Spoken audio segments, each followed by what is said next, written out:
Hey Ratbags, did you catch my interview with the Grounded devs on my main survival channel? Well, I did one and it was with the other Valheim devs that I'm friends with, and basically got them talking about how they made both their games. It was great, it was nearly 2 hours long though, so today is a super edit with just mostly the Grounded answers from the devs talking about the game. Especially now it's on my second channel more, I figure you guys might not have seen it, or you just want to know or hear more about Grounded, then here is a nice short version in just over an hour instead of 2. I have cut out us having a bit of fun and mucking around, so do go and watch both episodes if you really like the idea of hearing more from Grounded and Valheim devs. But otherwise, if you just want the shortened version, then here you go. Enjoy. Hopefully we can do this again in future. Hello. Hello. Hello. Of course, Willow would start yapping the minute I was doing that, and I've got her quite loud in my head. I am joined, lucky enough, by Kaz and John. Kaz, you are the art director of Grounded. Yep, I'm Kazunori art direction, and I do 2D concepts and production. I play a bunch of roles on Grounded, yeah. Obviously, John, you're a visual effects artist, if I'm right, on yes. the game. Traditionally, yes, that's what I do mostly, but on Grounded, I have kind of taken a lot more roles, probably bitten off more than I can chew, but yeah, I also do lighting and world building on Grounded. Okay, cool. So very much like small dev, everyone's doing a bit of everything. Kind of, yeah. Yeah, cool. And we are obviously joined by Grim, aka Robin, the art guy, the idea guy at Valheim Irongate. How you doing, bud? I'm doing good. I'm trying not to get killed by just doing a PvP check to see if PvP check. Boys, can't take you anywhere without fighting. And we are joined by Smarsbar, aka Jonathan Smars, the coder and much more at Irongate. How you doing, man? I'm good. Thanks for inviting me. This is going to be fun. Yes, be good. So yeah, we're going to play an hour, well, maybe just about of Grounded, and then we're going to hop over to Valheim. Devs get to talk to each other a little bit. I might ask a few searching questions, and hopefully we'll get some insights into games. Like both of these games, in my opinion, have got a lot in common. You're both small little studios or little devs together. You both launched in early access, hugely popular survival games. I hope so anyway, otherwise this podcast is going to be pretty boring. Kaz and John, obviously you have been developing Grounded quite a bit now. It's coming up to full release this year. I think that's the canon at the moment. It's planned the plan, for later on. The hope, the dream. Yeah, so how's it feel to be on the last sort of run? Exciting. Daunting. Yeah, but exciting, yeah. Cool. We still got a lot, obviously. We're, kind of calibrating internally a little bit, just how much, taking inventory of how much we got left and the time frame we got. So we're sort of in the planning stages right now. A lot of work has been sort of going on in the previous months as well, even though we've released other content that's touched on, it's all been cooking in the background. Yeah, exactly. So while we did the termite stuff, we were still cooking some other stuff, so that's unreleased. Yeah. Next, I spoke about how both game developers had small teams to begin with. Valheim literally only had like 3 to 5 people, and I've expanded to 10. And Grounded, I'm sure, started out with only maybe 12, but I'm now up to maybe 17 to 20. No, so far the folks we've added, they've integrated really well and pretty much immediately started contributing to the game. So I'm really happy with the folks we've added and picked up along the way. Do you guys have people like internally from within the studio, or do you is it new hires? New hires, and a lot of them are remote as well. So we've actually never met in in the office or anything like that. But we communicate over Slack or Teams or whatever all the time. So getting to get to know each other quite well now. I really love the blueprint system. Like it is something the forest. I'm pretty sure. I know you guys love the forest because you've clearly got the homage with the ant cave. Although no one else, I must have mentioned that about 20 million times in videos, and no one cares. Like no one's like, "What? Yeah, it's the forest. The guys really must love the forest." And like, who? What? We've never played it, even though it's like an amazing survival. It's so good. Yeah, it is. Good. It is. Especially in a multiplayer environment, because you can see what the other person's trying to do, and without even having voice chat or anything like that, you can kind of intuit like, oh, okay, I can just contribute, I'll chop clover or whatever. Yeah, I love the system. So I spoke a little bit about how both games are great for co-op experiences, obviously with 10 players on Valheim and 4 players on Grounded, but also what kind of games they like to play. Like, is it something a bit more chill, something a bit more hardcore? I know that the Valheim devs generally like a little bit more difficulty in their games. Yeah, I'd love.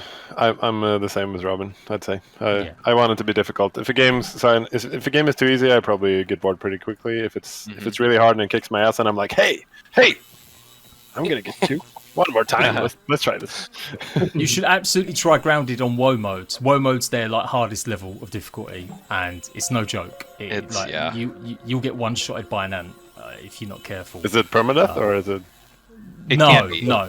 You can it switch it over. Yeah, you can make it that way. They've just added some options like that. You've just added like the backpack. I'm doing that at the moment. If I die, I lose everything in my backpack, and that's tough going. I ain't gonna lie. I was nearly crying the other day. So I'd been gathering enough resources for something, and it just all disappeared because I was a bit too cocky. But yeah, and obviously with Valheim, traveling miles to go and get your backpacks, the level of difficulty there is pretty legendary nowadays, with people getting squads to come and help you find your backpack. Like there was the squad going around, the body recovery squad, I think it was, in Valheim, where they literally go and help you retrieve your bag. Like that's that awesome. is amazing. That is pretty cool. So Gaz you and I guys had many a journey to recover our lost items Yes, in Valheim. We have some stories. You've played a lot of Valheim. Like, what is it? Go on then. Let's give your YouTuber logo like title here right now. Your God's honest truth opinion about Valheim. I love it, man. It's especially it was interesting because of the similarities that you mentioned earlier, right? Like as we were developing Grounded, Valheim came out, and it's a lot of overlap. And we started playing it, and I genuinely, as a game, I loved it. And me and John actually spent, how many hours do you think? It was like over 20 hours? More than that, right? Definitely more. It was like probably closer to 50, 60, I think. Well, let me check I have my Steam up. Oh, I have like 100 hours in it. So, we played a lot together. Yeah. That's big. And I mean, I've got to say, I think from Valheim's point of view, you guys don't have a big history of playing survival games, do you? Valheim is my first real survival game I played. Even if it's not technically a survival game, we won't get into no, that it's one not. Again. No. It was actually pretty difficult trying to categorize Valheim when we were going to release it, because we didn't really feel like it was a survival game, because you can't really die from starvation at all. But then we were like, where do we put this? It feels more like a survival game, although it's survival light, I think some people started calling it as well. Yeah. Which is, it is basically survival light with the very big penalties if you die. Yeah, there was that nice. Same for me. I haven't played so many other survival games, but I like to play a lot of different games, so I try out a lot of games. But I'm not I haven't played a lot of them, so no, I haven't played Grounded before, so this is going to be a lot of fun to try out. Cool. And we're definitely going to keep playing it. I think we'll try it out on our stream as well later. Nice. Absolutely. I'm very much in love with the lighting and the environments and everything. This it's gorgeous, feels isn't it? like, it really feels like you're shrunk down, and I like, appreciate that. looking at all the gradients and everything, and the textures and the subsurface and everything. It's like nice. Yeah, thanks, man. Appreciate it. Yeah. The lighting is amazing, like the fire and the effects, and even on the Xbox, a bog standard Xbox, which I played it on, it's still a good-looking game. Like it is, like how difficult was it to try to get the size and the scale like correct and right? How difficult was it? Was it lots of trial and error? Or? Yeah, we sometimes still struggle with that, but it definitely took a lot of iteration. Yeah. I've mentioned this in other interviews before, but early on in the process, we had the same yard, basically, same dimensions, same character size and everything, but for some reason the grass just felt like it was like giant grass in your normal size. Like, right. If that makes sense. Like, you didn't feel small. I'm just a guy, and there's like big stuff around me. Right. And it took a while to, I think part of it was just a lack of assets, so we didn't have enough asset variety for context. So we're just looking at these like green pillars. But the other thing, a big part of it was the ground and how that felt. And a little like discovery or insight we had was the more zoom in you get on like terrain or ground, the more sort of rough and coarse and like almost like a fractal, you know, the more bumpy it becomes. So we put a lot of effort in to try to break up that. And like you know, as you see walking around, there's a lot of dirt clumps and a lot of hills. And John helps a lot with the propping there, trying to make sure that no area is super smooth and too flat, you know. So I think that's part of it. Because I was standing here looking at the big red leaf, the maple leaf here, and I was like, yeah, I guess it would be this kind of thickness when you shrunk down. It is a bit stylized, but that's something I really do love. Yeah, but I like that. For me personally, I tend not to play. I play Dark Souls, which is very gray overall. But I tend to, like, if I do personal projects, there has to be a lot of color. I love color, and just the way that you have the big leaf is I've been staring at it for a while. It's really, really nice. Well, thank you. Yeah, I think you've definitely nailed like the scale and the style that makes you feel like you're basically in the movie. I next asked the devs if they ever thought about procedural generation, a bit like Valheim, and this was obviously geared towards the Grounded devs, whether or not it was something they considered for Grounded. Early on, I don't think we seriously considered it, but it certainly crossed my mind after playing Valheim, you know, because it was such a cool world that was procedurally generated. So it was, you know, I did have my moments of where I was fantasizing about like building a procedural game. It just sounds pretty fun. But I'm sure there's difficulties with that as well because there's so many unknowns with each instance, and you know, in order to create pacing, like even in Grounded, where we have absolute control of you know, where each asset goes and all the quests and whatever, we still struggle with like leading the player in a reasonable way. So I can imagine like be extra challenging with that procedural environment. And I guess, is it like, how's it work for pair? Like, I mean, I know Robin, you've got a lot of ideas and stuff, and you said you talk about them a lot of Richard in the past and stuff. So do you guys all have like extra big meetings where you just brainstorm stuff, or is it kind of all set now for Grounded? Yeah, it's interesting because it kind of touches on the pandemic stuff too, but we used to have a lot of you know, just random conversations that would spring up, and a lot of ideas that you see in the game came from those just random chats.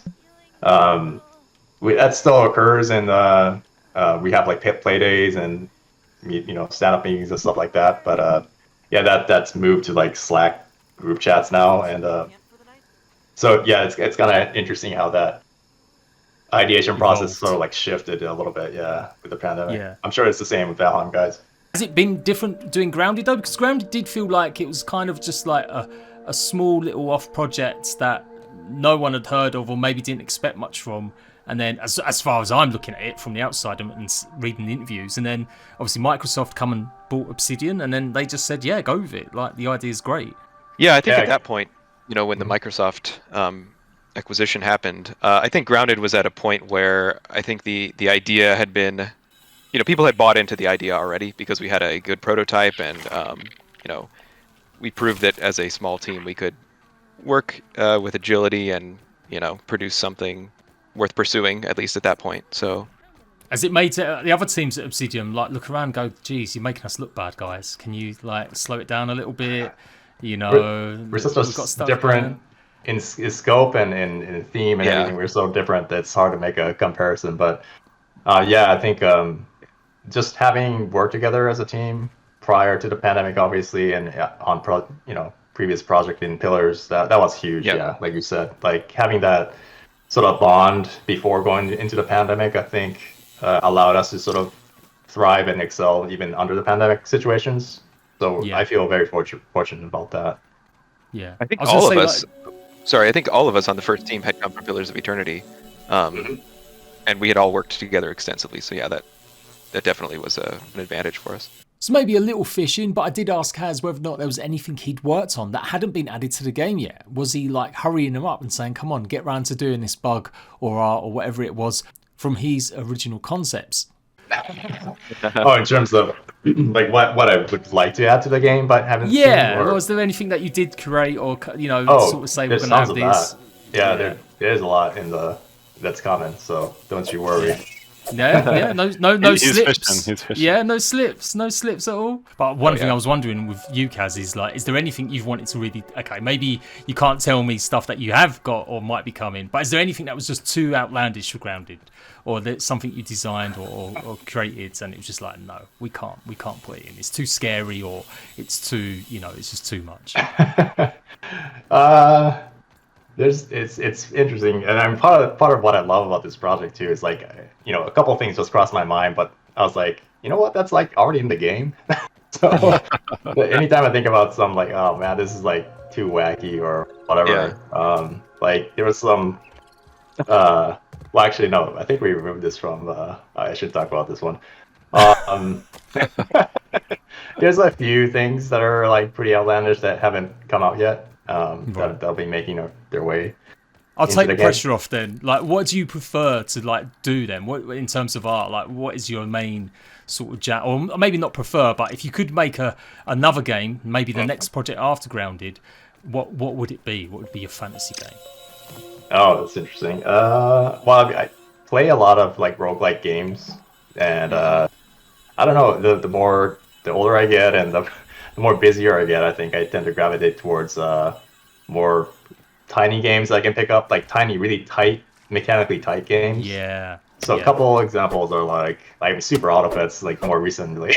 I love that game because I can just pick it up and mechanically it's pretty tight, and it doesn't waste your time by like grinding or anything like that. So I tend to that tends to be my focus these days. So really compact games that don't waste your time. You can pick it up in an evening and just have fun with it, but still has that core, easy to pick up, hard to master sort of dynamic to it. So that'd be my dream game, I think. Yeah. What about the rest of you guys? Well, Jade, I was going to say, you were talking about the benefits of Unreal and Unity being free and offering so much opportunity in game development, and I think that we're kind of in a renaissance of, with a wealth of innovative indie games out there. There are so many that are pretty amazing concepts, and I agree with Kaz. Like I think that he's kind of gotten me into this, testing out all these cool and innovative indie ideas, and I think it's great. For sure. Definitely. I mean, in survival genre, absolutely, there's been a massive boom in the last few years, and I guess as Grim says, not really. They don't try to class Valheim as a survival game, but Grounded is you can see it's there. You guys have got experience playing a lot of survival, tropes, but the story I think will set Grounded apart. There's lots of survival games that kind of just become the same sort of stuff, and it's very similar. But I think once we see the completion of the story, it really will make Grounded another beast. It'll be offer something different. I mean, obviously, both games are massively successful. Was that a surprise that, when you hit the 10 million players or even I think you hit like 3 million in the space of like a month or 6 weeks or something like that? And I guess for Valheim, that was a surprise. I know for you guys it was, Oh, absolutely. Oh, yeah, totally. Yeah, no idea. Yeah. And, when we first launched, a lot of streamers picked it up. And so just seeing those numbers on the streams, just 20,000 people on a stream or something like that watching our little. I mean, it was barely like not a vertical slice, but it was like a tiny game at that point. So we were kind of nervous watching it. There's still some bugs there, and there wasn't a whole lot of content. So, but just seeing people figuring it out and having fun, that was so rewarding, and it's such a boost of morale. With Grounded, because you did have the Obsidian name on it. I think there was probably more expectation on that, even though it was, it's a game preview game. It's clearly not going to be a finished project. There was a lot of expectation, maybe, even from a small team. From the outside, anyway, looking in, there seemed to be more buzz about Grounded's launch. We definitely benefited from that, for sure. Yeah. And I thought what was cool with Valheim was that, word of mouth, obviously, and then once you had the attention, the initial sort of surge, you had enough gameplay in terms of game loops and just content to get through to hold that interest and really capitalize on that. So I thought that was something that we liked a little bit on our initial release. The theme and everything was cool, and the world looked kind of polished, but as far as content when it was kind of like you exhausted it in like a couple hours. So that was something that you know, in retrospect, I wish we had a little more, but I mean, that's how game development goes. So happy you guys were able to, you know, capture that initial surge and then like stay with it, you know, and grow with it. So that's really cool. I mean, we thought that we didn't have enough content for releasing on early access, but I mean, we were just like, I don't know, it just felt so scary releasing it into the wilds of the world and the internet, like, because people that we met with, like, because Valheim has its very distinct low-res art style, a lot of people, when we showed screenshots to people, it doesn't really make it justice, and you could see them going like, "Wow, cool." When are the graphics going to be updated? Yeah, exactly. Like, are you going to update the graphics? And they're like, "No." You're like, "Oh, cool." But I love Valheim for that. Like I have said it. I can Yeah. sit in the glades and just feel that warmth of the glow of the sun, the haze, or when it's misty and it's just enveloped. Like I don't know if that's something that Rich has just picked up from the UV store. I'm sure it's not. But man, if he's licensed that as people can put it in their games, it would make millions because it's so atmospheric. The way he makes the game. My point was, like, because of a lot of people saying that, and I felt like, oh no, do we have to feel ashamed of the game? What's going on? I thought like, okay, we're not going to be a success, or we're not going to get the amount of people buying the game and everything. So it was very nervous. But once people got killed by trees. That took off. That was the meta. That was the Twitch meta. One thing that I have noticed is that like, people are more hungry today than they were 10 years ago.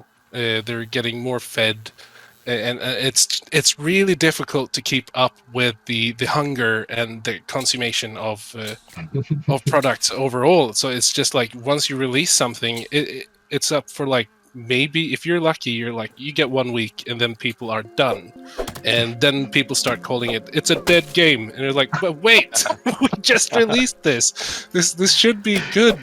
I tried to. Oh, sorry, go ahead. No. I was actually like, because of the dead game, and like there's no content. Where is content? And I've noticed, like, content, like, we've been pushing a lot of things like to update like the current systems and current biomes, and not really pushing forward. And so I've noticed, like, content is when you go forward in the story or go forward in progression. Otherwise, it is not content. Right. People want new things, not necessarily polished sometimes. We kind of ran into a couple updates like that too, where we focused on, you know, some housekeeping and tidying it up, and we didn't release as much sort of, like you said, like forward, you know, new content, and I think we had some similar feedback from the community, but it's a difficult beast to tame. But how do you how often do you release like updates or bigger updates or updates overall, like okay, content updates? Want to talk about that, John?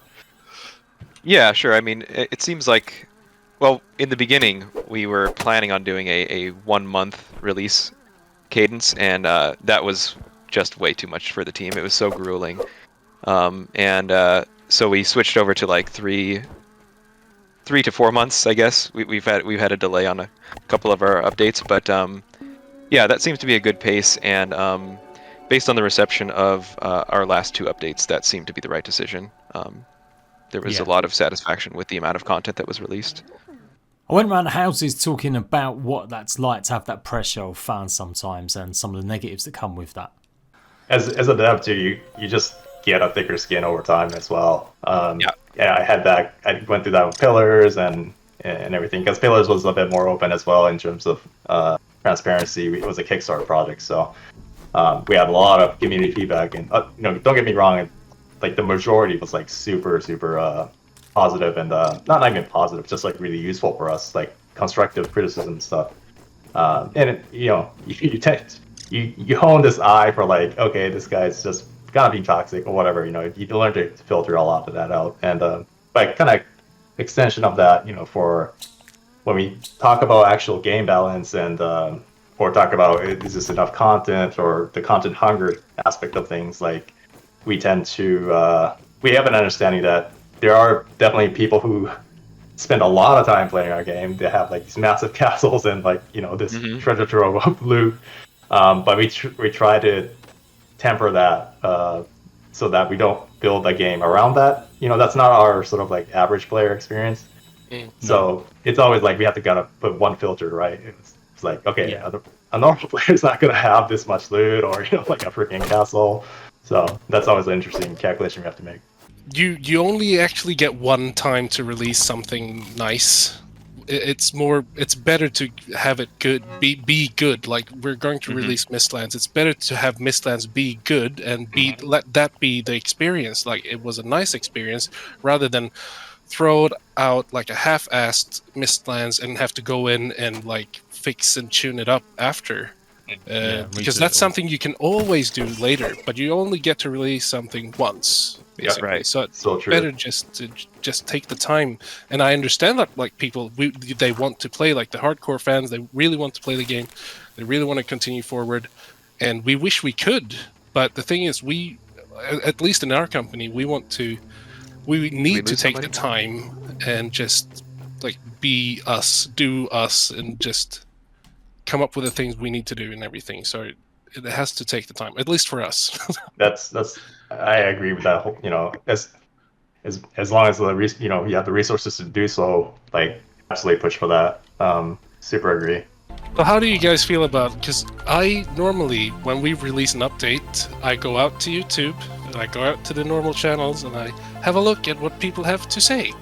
Yes. And I never read the positive comments myself. How are you guys with reading comments?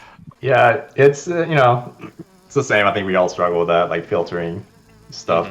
It's been, I gotta say though, like our community, I'm really impressed. When I go to Reddit or something like that, it's always like really positive. So I'm just grateful for that. Like that doesn't come easy, I think, and that's not just like that we made an awesome game or anything like that. It's just like the people that this game tend to attract. Maybe I'm not sure. Maybe they're, because I have my personal theory that because we're not a competitive game, there's not like a competitive FPS or anything like that. Like maybe the community is just more chill as a side effect. That's my theory. But yeah. Well, I absolutely agree with the PvP thing, because I think that PvP does bring a certain kind of player, person. Yeah. I did give some examples of other game communities that have struggled with maybe a bit of toxicity in the past and stuff like that. And then the devs were talking about how they really do handle some of that. I kind of want to read the bad comments to see what's wrong, what's bad, how do we fix it, is there anything we can do? Because you can't really, like, it's nice, it's so nice to hear we love the game, but I can't work with that. Yeah, maybe one way to look at it is like look at trends, instead of like focusing on a single comment. Way at least you get sort of like, okay, there's like a certain frequency that I'm seeing this. Maybe there's some legitimacy to that instead of giving a single comment too much weight. But I know it's hard though. Like our monkey brains take over and we're like, oh, my feelings. Yeah, it's hard, man. See, that's the other thing as well. Being a YouTuber, that's not always. Yeah, I'm just not someone that treats a lot of viewers with reverence, because I cover so many games. I don't necessarily have that community that I've got to worry about keeping sort of sweet or keeping on the good side of sometimes. Like I've been known to batter against ARC players in the past, and so if I read a comment like that, I will get in. Like I said, I will spend most of the day arguing with people about stuff. That's something I'm working on not to do. Yeah, that is definitely something I'm learning not to do. Yeah. What I love the most is when I go in and read comments on your channel on when you comment, when you say hello rat bags, and when people like, how dare you call your community rat bags, and I'm like, wow, nice, you don't have a clue, do you? No. Some people get so upset, but I've said it like 4,000 times now. You'd think some people would be okay with it. So I instigated a little bit about like some of the negatives dealing with community sometimes, and certain groups of players and viewers across YouTube and players that actually play the game. So I wanted to give it a bit more positive and ask the devs what's the best thing they've seen, what's the best kind of feedback or comments they've had. Man, it's so much. I love just the creativity of what people did with the base building. I'm sure Valheim, you guys can agree with that. Just the sheer creativity of the community. You know, when we we sat down and planned out this tile set, we wanted to make it flexible, but after releasing and just seeing the castles and like the sort of creative uses that people have had with the various pieces that we put in, I'm just always blown away as an artist. Yeah, honestly, that's actually one of the benefits of being in early access, I think, and having players, experiment and get creative with our tile sets. Was it drove a lot of the development of those tile sets further, seeing what people could do and what people wanted to do. One thing the community has given me is the endless sort of clips of like jump scares from spiders on Twitch. Oh yeah. Every time once in a while I'll go and I'll sort by like hot, this week or something like that, and just it's always like a little spider scare, and that just replenishes my life force. So thank you. Thank you for all the folks playing. That fear is really something like Valheim just added, obviously, the abomination, and I am terrible. I'm getting older, but more scaredy catty as well. So it only takes a rustle, and I'm like, oh my god, what's that? And so jump by a wolf spider for the first time was scary. Yeah, we really tried to make a survival game, but we absolutely made a horror game. Yep. Without question. I mean, one of our big inspirations, which was Subnautica, I think they sort of reported the same thing. They set out to make a beautiful survival game and ended up with a horror game. And I think that we followed a similar path to that. If you guys want to quickly sleep, I'll tell you what, let's go and take a look at the Ant Cave. I'd love to show the Valheim devs the Ant Cave. We'll have a quick pilgrimage over there. Is that still hard, like, with the player base? Like I said, I do feel like Grounded's a bit younger, and obviously you have to be a bit more careful about leading or breadcrumbing the player base than maybe Valheim will. Yeah, totally. We spent a lot of time in the tutorial phase of the game just tuning that, and that's one thing that we touch on later, but like with Microsoft acquisition, with that game's additional resources that we had access to. So we have like an internal testing group that will periodically sort of review the game and give us feedback on like how the onboarding process is and where people are getting lost, that sort of thing. So that was a huge help for us. On our way to the Ant Cave, I asked about biomes, or was speaking about what kind of biomes would be added, and I did explicitly mention the icebox idea. You guys voted it as the #1 thing you want to see added, some sort of snow biome or ice biome added to Grounded, and Kaz even asked how that would work. Yeah, how would that work? Well, you guys can solve that. The consensus is the icebox refrigeration unit turned on its side, powered up by the shed somewhere, some power supply, and you've got ice cubes and frost everywhere, And Gotcha. if you do use that idea, I'll only charge you 20% commission on that. So, Very fair generous. enough. Yep. So that's okay. Maybe a slushy machine. That would like an endless slushy machine. Oh, Yeah. By the way, our mosquito is not quite as deadly as the Valheim mosquito. But it's so much my god. Yeah, it looks great. That I still have like nightmares from that mosquito. Oh yeah, going into So the plains nice. for the first time, that was quite an experience. And when you're skirting the plains and the wind dies down, so you're both just sort of, like coasting, and you start hearing the buzz. Like, no. I've never made it legit past the plains. Like, I've not even done Modar legit. What? I've only got up to the mountains. AP. Like, that's as much as I've played. I've got like 200 hours in the game now, but I am a cheater. I dirty big cheater. He says he plays survival games. Yeah, I know. What I is cheat survival this? games. I cheat survival games. I do. I am. See, one of the things I was worried about inviting you guys for a long time was because I was convinced, or I am convinced, that Adam hates me because I was the first person to leak the koi pond stuff and show it all. That was you. Yep. Yeah, I was the first person to get a video up on it and show it all off. So I was like, right, well, that's me never getting an interview with anyone at Obsidian. Yeah. No, initially, I'll be honest with you, I was pretty bummed when I saw that. Yeah, I imagine it is. It's always a toss-up. yeah. I generally feel bad, but it's kind of the game. Like, if I don't do it, someone else will. Yeah. So, I feel like I'm true. going to hopefully be a bit more forgiving of stuff that's not finished or, not done. Yeah. There's someone on the dev team, because I talked about it with some devs, like, oh man, it's kind of a bummer that all the pond stuff got leaked. But, I mean, for one, it's like on us that the data was included. So that's partly our bad. Yeah, but in a sense, you guys do give us I mean, that does lead to more eyeballs on the video, and so it's double-edged sword. Yeah. Slight technical issue there, but I asked devs about the progression because I really enjoy the fact that you need certain bug parts and then you don't discover tools and weapons and stuff until you get them bug parts. And likewise in Valheim, the progression relies on you getting new resources before you can make the new weapons. Whereas other games, sometimes they rely on just choosing what you want from a menu straight away, and it's not really as much about progression.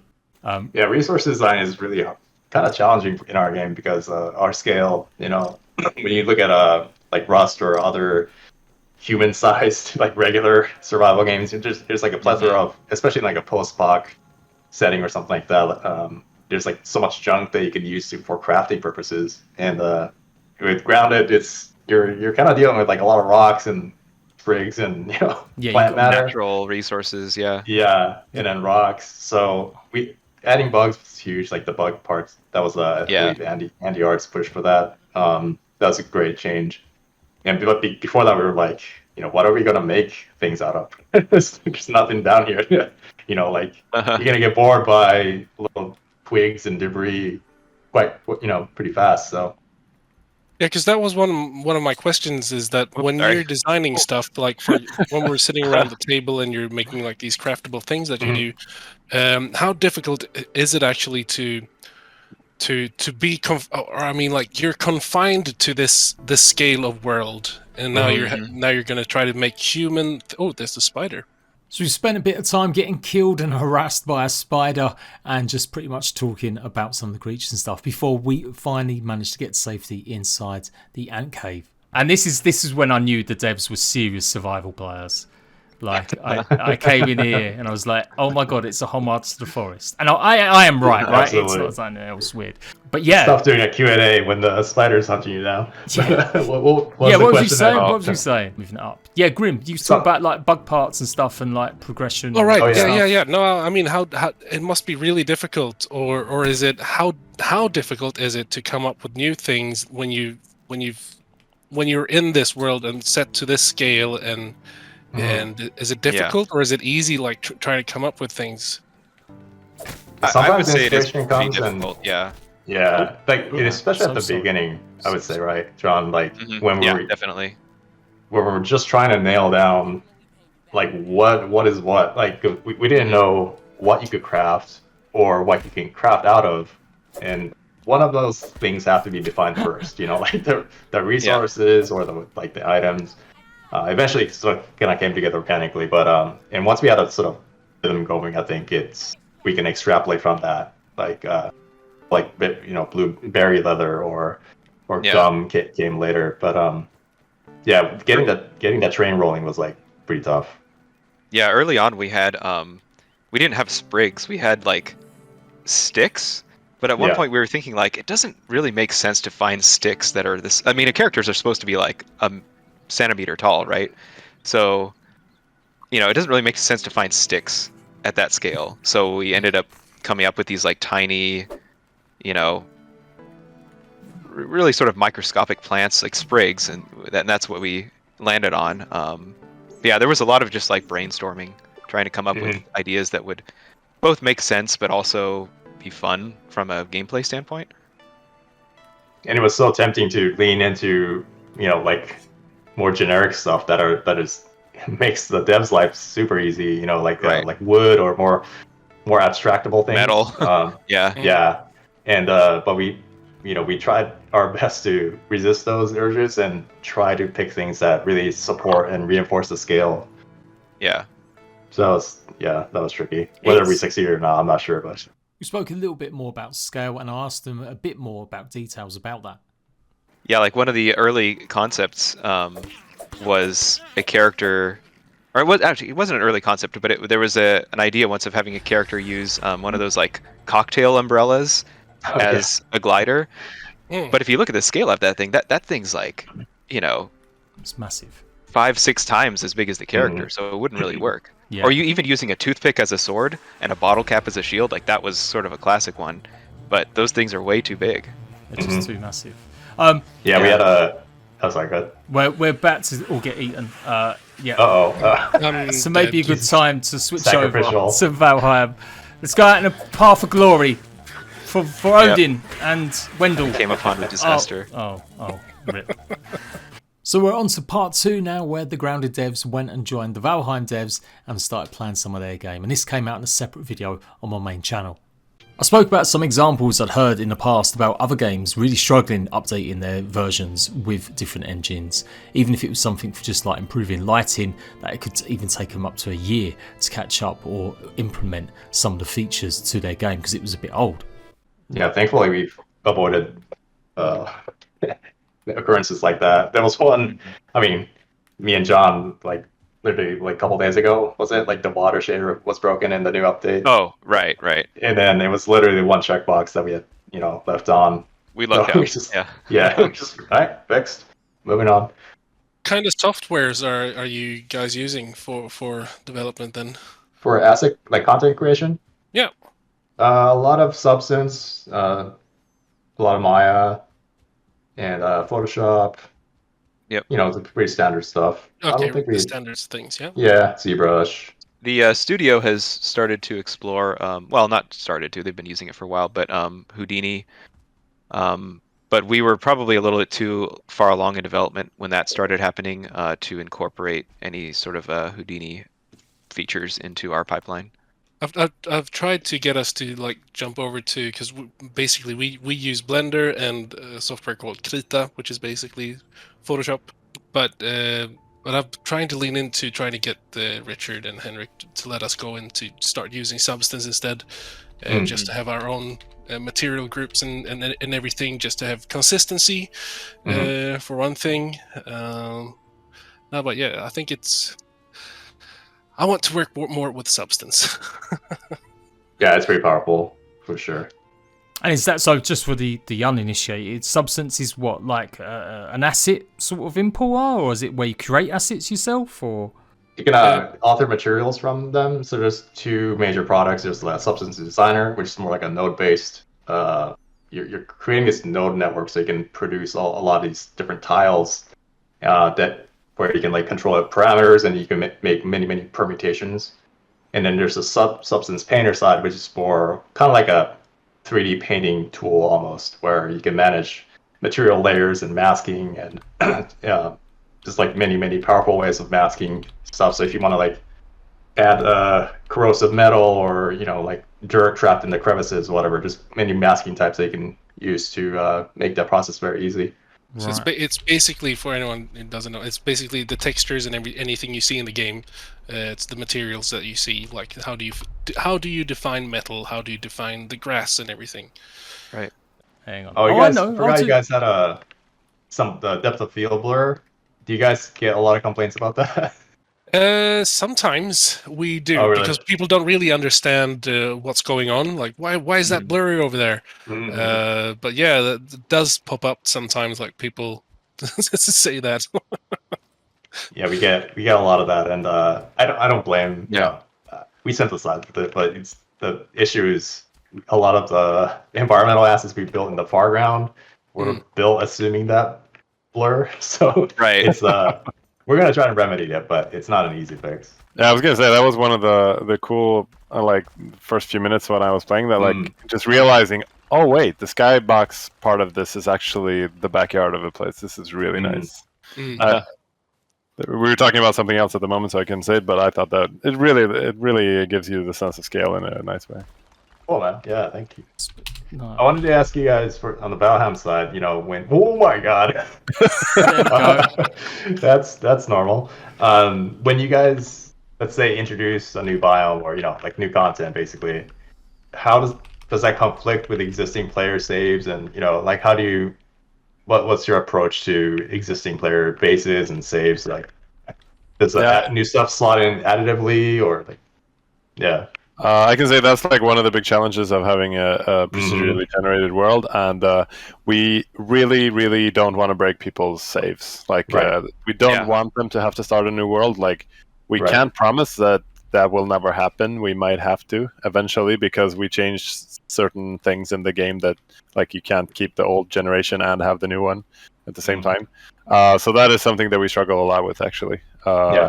like especially with the new biome, like depending on how much we want to change from the current world, that can complicate things, because there's so many cases of like, oh, we wish we would have done it this way from the start. But you're gonna lock in at this point.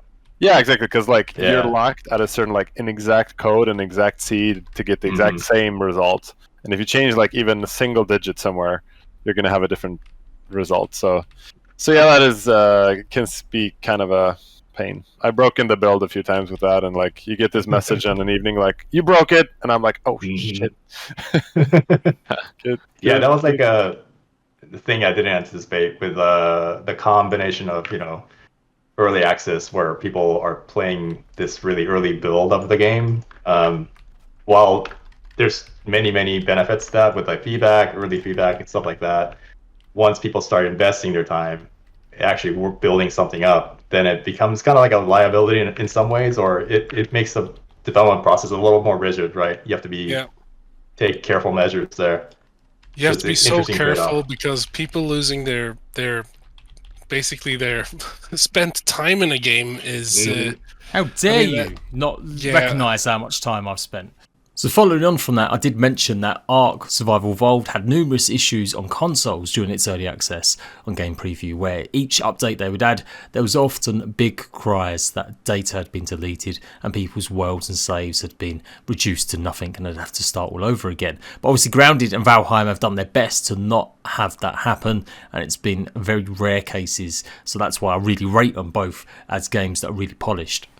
Yeah, a lot of props go to the programmers for somehow they've managed to allow like really ancient saves to still be functioning. So yeah, credit where credit's due there. But yeah, I do think about that because we still have areas that we'd like to revise. One area is like the sort of flower bed area that is a really block up form, and a lot of people tend to build there, so we're kind of you know, in a bind there, because on the one hand we do want to polish and kind of upgrade the look of that area, but we're kind of slum locked in terms of we don't want to destroy people's, you know, saves that they built up. So I'll probably just want to clarify that, you know, I'm not promising anything coming to the flower bed, but it's something you'd like to do. Yeah, it's something you'd like to do. I will say I really love the tile set you guys put together. It allows for a lot of creativity. Are you Moobs? Oh, I don't know if Eric's still listening in. You can join on this if you're free, mate. Obviously, now we've got a little more if you want to, or not, or just be doing your own stuff. No worries, mate. No worries. Yeah, I can pop in for a bit. Nice.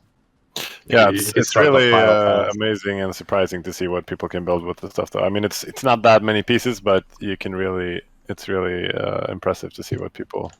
Yeah, can do. Even adding a few angle variants, you know, like. It really helps embellish the look of things. Yeah. That is, I mean, I don't have that many skills, but I would love to be able to spend more time building. That's my one thing. I do watch a lot of other games is builders, like Ark builders, and yeah, the Valheim creations are off the wall. But I was equally as pleased, like when you added the mushrooms, the bricks. The mushroom bricks? Yeah, that was the one that made Grounded just a little bit more replayable, like in terms of base building, because it was just a bit too similar with just the green grass and the stuff. But the we got a lot of like brown and green fatigue even internally. And so that really added stuff. The only thing on my wish list with you guys is having a no clip mode or a button or toggle, so we can literally maybe blend more building pieces together a bit. I see. Yeah, just because it's a little bit tough sometimes, but yeah, it definitely opened it up a lot.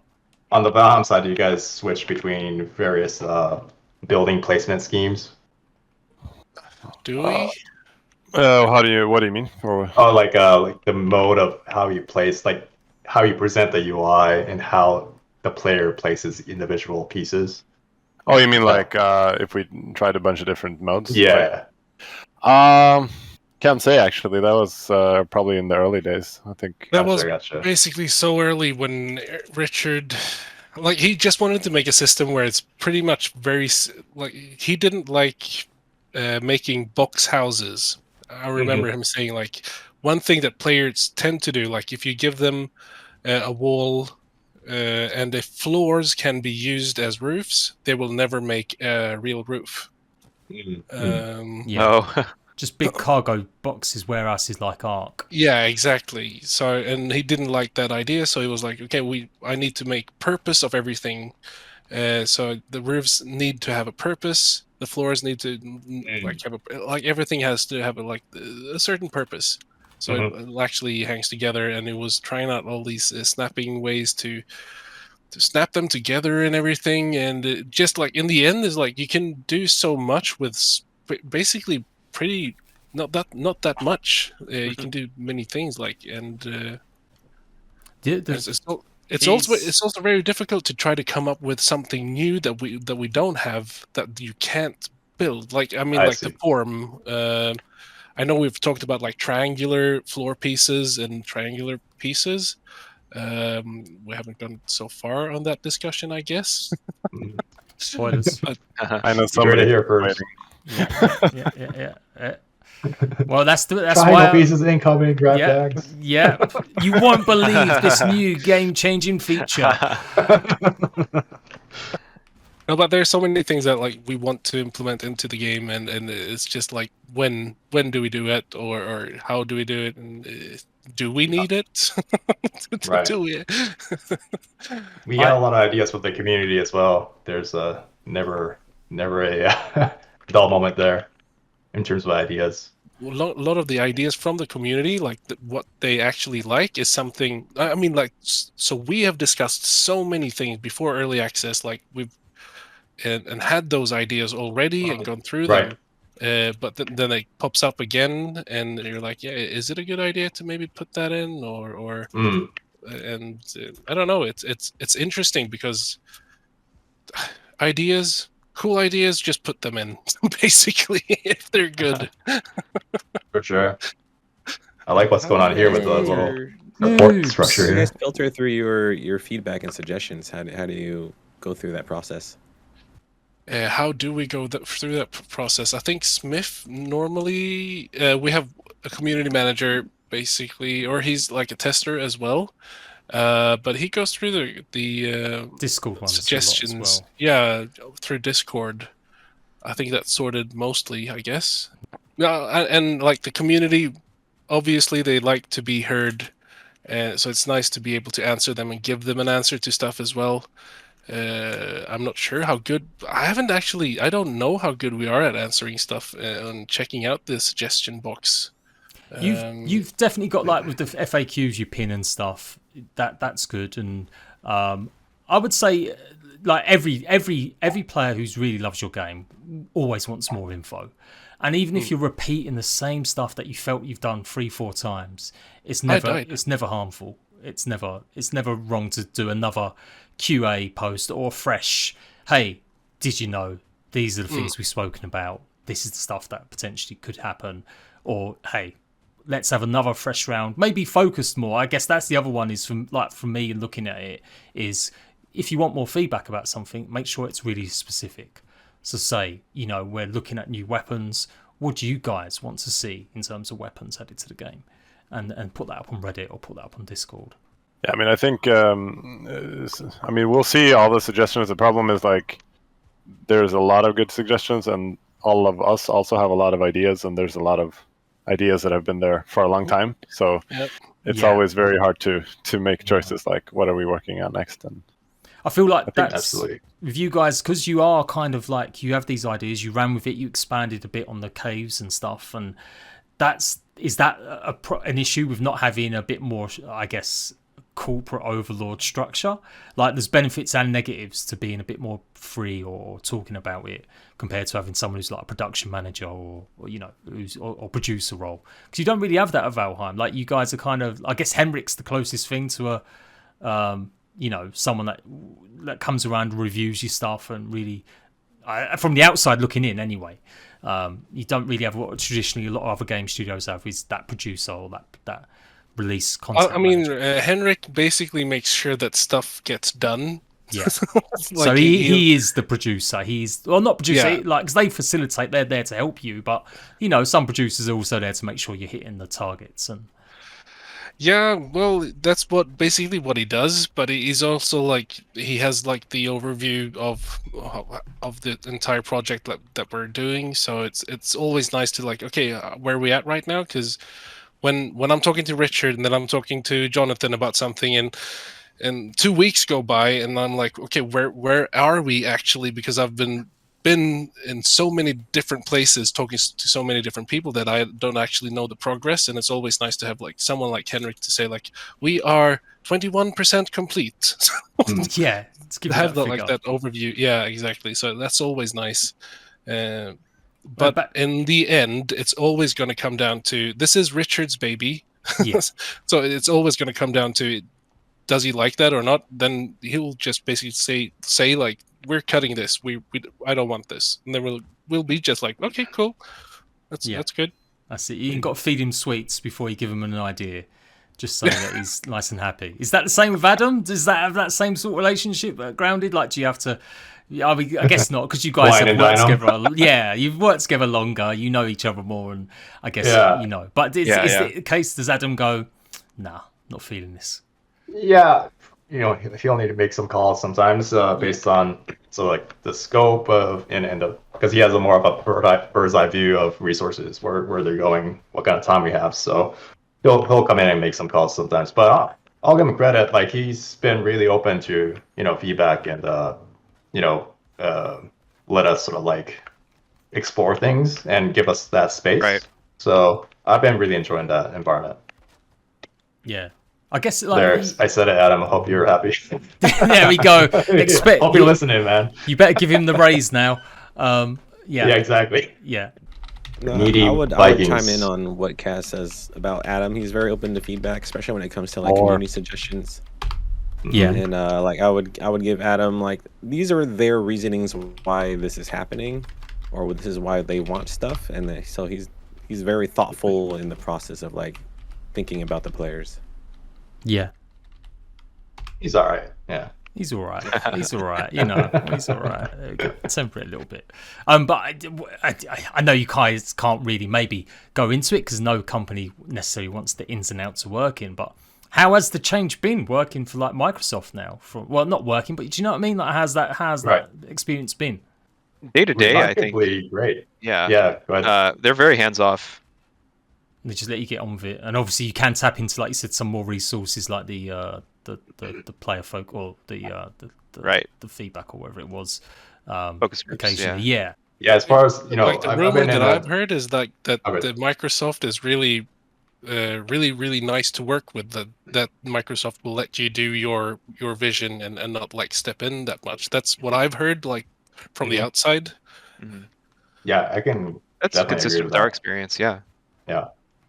Of course, it's been kind of like short in terms of like how long we've been in that relationship, but so far it's been amazing, and any influence that they've had on the dev process has all been very positive. They're very adamant about supporting accessibility issues. They've been giving us resources to sort of like in terms of data and research, and just seems like they're very like ethically trying to be conscious about the various topics. So I have a lot of respect for them so far. Nice. And I'll expect that pay rise next month as well. Dividend shares, and stuff. Yeah, good. I think with the growth of social media and everything being visible on the internet, they've realized the value of building goodwill, with customers, consumers, and developers alike. Rather more so than just trying to squeeze out every dollar, even at the cost of people's well-being. Yeah. Guys, not to say that that's standard practice. Yet, but no, there's still always room for improvement. Always. Yeah. I've asked obviously a bunch of topics and stuff. If you guys want to fire off anything, because again, I don't. Want to I have a question. What's the worst thing about being a game developer? It's in there with the big one, the big hard one. The worst part. The worst part. I mean, it's really hard to complain because Yeah, especially under the pandemic, like I had friends that lost, like retail jobs or service related jobs, or and we survived that because predominantly we're like a digital, we deal with digital things, so super fortunate about that. But yeah, on the flip side, what is the worst part? Not having selection of 12 different donuts in the mornings at breakfast. Just goddamn tragedy. Like the worst thing for me is normally like I'll play a new game and I'll automatically sit down and think like, oh yeah, that was smart, or oh, I wonder how they actually did that part. Yeah. So you don't enjoy the games as much. You're just looking mechanically or feature. I don't know. I think I enjoy it even more, especially when I get fooled by it. Like it when I don't see it and it's like just supernatural and I don't like think about it. It's really nice, I think. But it does happen many times. Like, Dude, I'm so sorry. No. Who was that? That was John.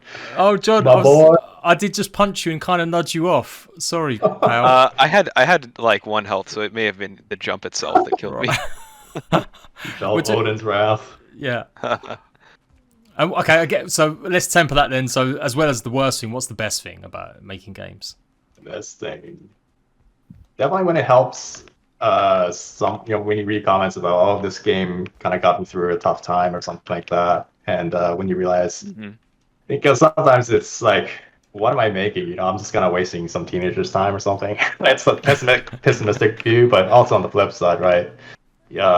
When I see instances of that, it helped someone find some friends and bond during a pandemic or something. That's really heartwarming. That's one of the highlights for sure. Yeah, sure. Without gaming, I feel like we would have had more riots and everything. Like, can you imagine if kids couldn't get their dopamine fixes playing Roblox or whatever? They'd have been out in the streets hunting down the adults. Yeah. But yeah, anything else? Anyone got any questions? I agree. Like the thing when you get the email from someone saying like how much this changed my life. Thank you so much for doing this and bringing me together with my brother again. And there's so many different stories that we've got that we use like in Discord that we like share with each other like to inspire each other. It's so nice to get them. And I think 100%. Yeah, definitely the best part. On our side, like Shyla and Eric will come in our Slack channel once in a while and post like personal messages that they get. So we do see a lot of them, and it's always a treat. Yeah. That is always nice. I guess that's the thing you need to focus on as well. Is like when you do see rubbish comments and stuff, like it is just got to remember it's just that 1%. In the especially when you can compare it to your Steam review scores and stuff, and the player retention that's playing your game. It just doesn't. It shouldn't ever really enter your mind too much if they're being overly negative or overly toxic and stuff. Yeah, we're too busy making game usually to even care. But I shouldn't say care, but you know what I mean. Yeah. Yeah, like you're busy. Well, that's good. You're not obsessing like Robin, searching out them comments. Yeah, you'll get a thick skin really really fast, I'm sure. Yeah. I had a question for you guys. So you had a very small team. Was that team formed during pandemic, or was that post-pandemic, or what was the timing of that team's growth? So basically, Richard and Henrik, they made Iron Gate together, and that was 2018, just before the summer, and then I joined just after the summer 2018. So we got to work together in the office, like 3 of us, and we expanded to like 5 with Eric and Lisa. But then basically when Lisa joined, that's when the pandemic started, and we had just got a new office. We didn't get to use it, and we were just working from home. And I mean, because of the pandemic, because we released it during the pandemic, we still, like, we say this quite often, but we haven't really celebrated the release of Valheim, like internally or externally, publicly, or how to say, like, we haven't had like a release party at all. Right. So it's been pretty weird, but I mean, it was nice at least to be to be able to join Richard and Henrik and just like see each other and be talking together, like the coffee breaks are so important. Like the coffee breaks, like the ideas that come up from just drinking coffee together. Totally.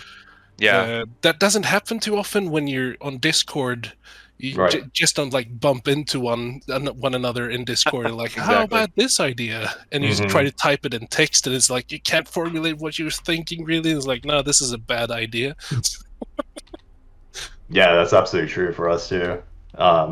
Like communications feel a bit more purposeful and less meandering sometimes, and that's where the cool ideas come from. So it's definitely a trade-off. When I'm working from home, I'm more effective like just working. I tend to take more coffee breaks if I'm at the office. Oh, yeah, I'm the opposite. Definitely more effective at home. I mean, when I go to the office, like I get twice as much done when I'm at home. So that's what I was going to say. Like with the grounded devs, like I could really see that when you had their monthly updates, it maybe kind of made sense. You were at home, couldn't go anywhere, so you probably all were working quite extra long or doing extra stuff. It's just coincided that now you're getting to the stage where you've got bigger ideas. You don't want to always reveal, hence why you go into like maybe a bigger cadence even now of like not to expect big chunky updates.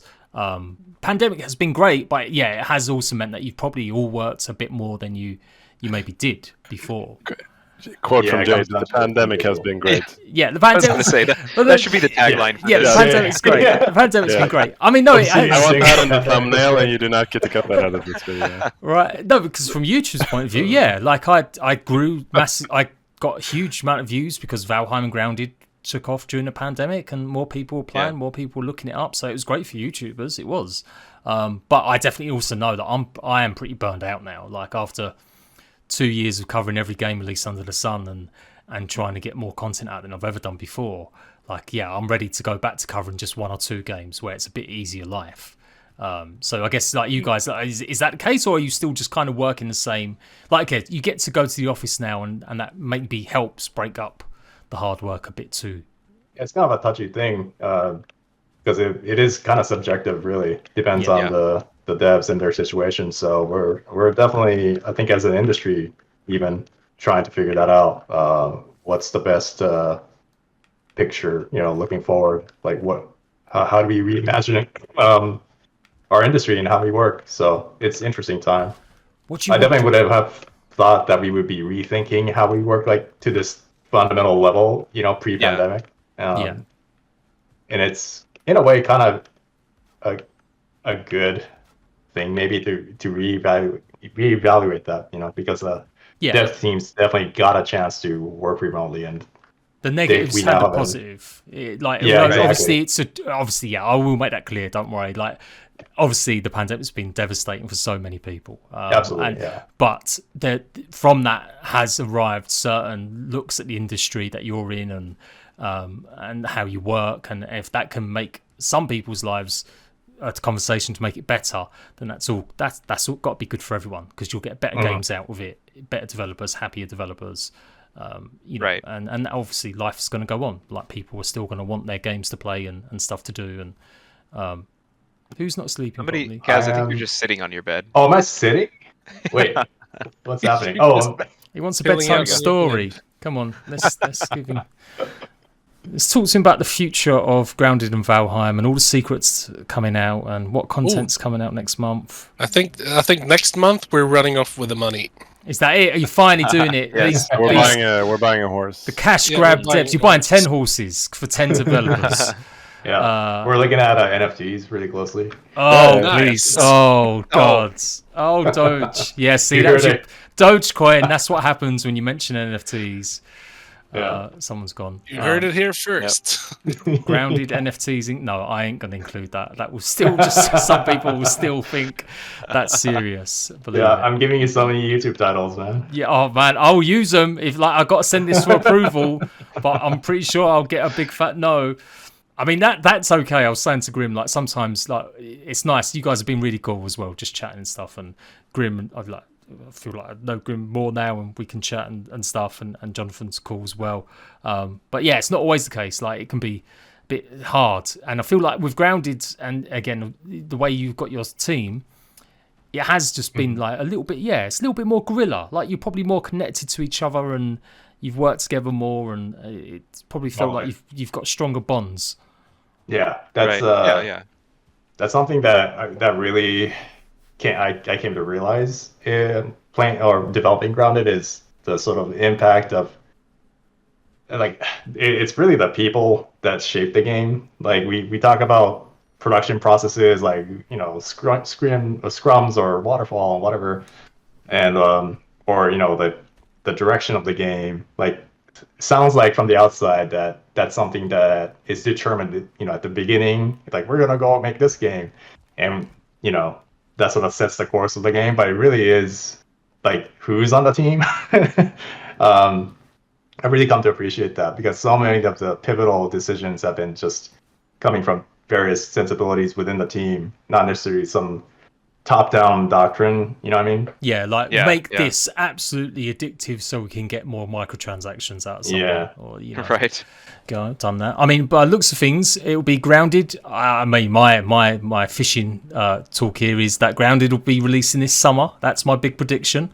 And then with Valheim, I don't know, Valheim. I feel like Valheim's gonna. I feel like you guys ain't gonna be releasing to the end of 2023. Now, I feel like originally it was probably gonna be 2 years. But I don't know. I feel like that's a safe conservative effort. What are the plans afterwards? Like, what is it for you personally? Like, do you feel like it'll just be support for Grounded? And for Valheim, I know Richard wants to, like, he's got big ideas about other stuff as well. But what do you guys see yourself doing come the end of 2023 or the beginning of next year?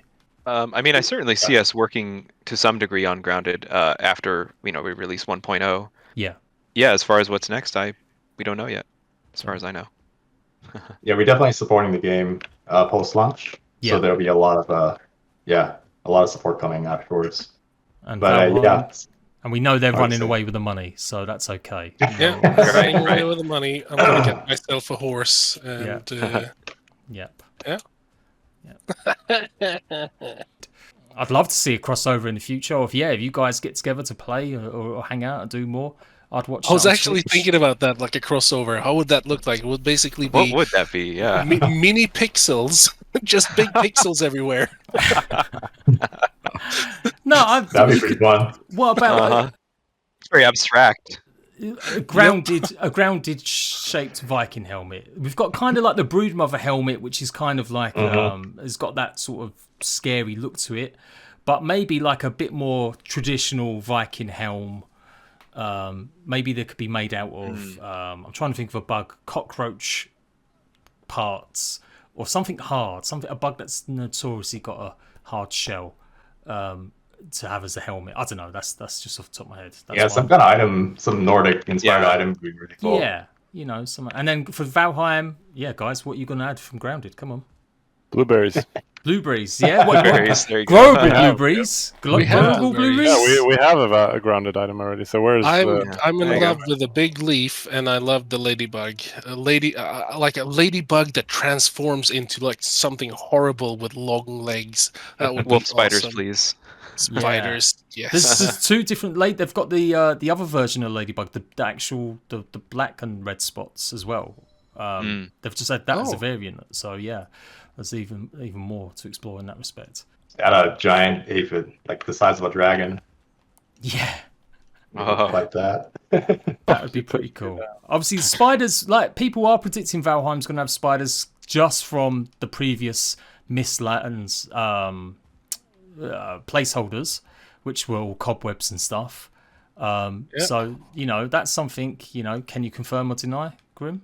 I could just say that wait, that was a trick question. Yeah, I'm running away with the money next month. No, come on. You're giving all these other YouTubers everything to leak. Oh, where's my leaks? I need the pandemic was great. Oh no! Have you put quality content right here? Yeah. It should be open. Should say. It's not. Cheats? Doesn't really work cheats. Our muscles are too heavy. A small C. No, just small C, cheats, C-H. Doesn't work. It's not working. Oh, hang on. It's lighting up for some reason, but not you normally call your portals cheats, maybe? Yeah, probably. Hey. Too much. There we go. There you go. All right. Wait, I did 100 days of Valheim. I know my true worth. Obviously. Yeah. Wait, Ashlines. I only got to the the Broodmother. Oh, that was wait. it. Not Broodmother, the Modar. Yeah, this is it. This is as close as I could get with land to the drop of the edge of the world. All right. Okay, guys. Oh. And Full I am. skybox going. Oh no, I'm gonna drown. I have no stamina. Well, okay. There we go. A bit of promo. I am I working can on my make it. 100 days of Grounded as well at the moment. That is the next big one for me. Because this is a good way to never get your stuff back. Yeah, come and join. Throw yourself off the edge of the world. It'll be fun. Yeah. Oh, well, no, don't just throw it out. Make a box, otherwise it'll Shoot. I'll put a couple down and you can. Right. Yeah. That'd be great. Is there a shortcut to transition, or do you have to drag it to transfer stuff into Uh, box? Control click. Control click. Oh, Oh. cool. Is there not a transfer rule? Come on, Valheim devs, sort it out. There's a take all. Yeah. Yeah. There Nice. could be. All right. Well, I'm just gonna say we're still in early access. There's as many things that can change. Still. Yeah, just stealing modders' ideas. That's it. Done. It's getting salty in here. I feel. Yeah, that's it.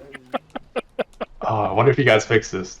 When I played, if you crouch next to the boat, you would kick up your leg in a sassy fashion. Yeah. Yes. That was my favorite thing. That was great. To do. We were like the sassy pirates. I think you guys fixed it. Good job. Did But I we did fix miss it? it. Really? Oh, nice. That's Yeah, good. the IK tracing's better. Nice. Yeah. Yeah, there you go. That's one thing I was going to ask in Valheim. Like, are you going to make plans to have these ships like? Because you put the sail down, I control the sail still. But is it like never an idea that you might have other players controlling parts of that? We'll see when the ships and seas Ships update comes. come. When the ship sails. Yeah. When the ship sails. Nice. Oh. We're going to the edge now. We're like right there. Oh yeah. Oh, Yeah. my God. Oh no! You didn't tell me I'd We die. didn't even have a build-up. We should have sailed for a little. Yeah. We barely got the music. I didn't even think it was that close. Thank you so much, guys. Really appreciate Thank you. it. Big shout out to the Iron Gate and Obsidian devs for coming and joining me. Hopefully we can do this again soon. And yes, I'll be back for more game dev versus game dev in the future. Do leave a like. Go and check out, obviously, the games on Steam and Xbox. And I'll see you rat bags later. Bye-bye. Say goodbye, everyone. Yeah. Bye. Thanks, guys. Bye, everyone.